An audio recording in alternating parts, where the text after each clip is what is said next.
নামাজে যে দোয়া পড়লে গুনাহ মাফ হয়ে যায়, ক্যান ইউ ইমাজিন দ্যাট? আপনি কল্পনা করতে পারছেন? নামাজ হচ্ছে এমন একটা ইবাদত, পৃথিবীর ভিতরে যত ইবাদত রয়েছে সর্বশ্রেষ্ঠ ইবাদত হচ্ছে নামাজ। এই নামাজের ভিতরে একটা দোয়া পড়লে গুনাহ মাফ হয়। এটা নবীজি সাল্লাল্লাহু আলাইহি সাল্লাম নিজে আমাদেরকে শিক্ষা দিয়েছেন। তিরমিজি শরীফের 3531 নম্বর হাদিসে রয়েছে।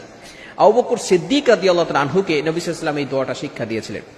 আবু বকর সিদ্দিক রাদিয়াল্লাহু তাআলা আনহু একবার নবীজি সাল্লাল্লাহু আলাইহি ওয়াসাল্লামের কাছে এসে বললেন, ইয়া রাসূলুল্লাহ, ইয়া হাবিবাল্লাহ, আমার জাহান্নামের কথা শুনলেই বড় ভয় লাগে, কবরের আযাবের কথা শুনলেই বড় ভয় লাগে, কিন্তু আমার নামাজ পড়তে বড় ভালো লাগে।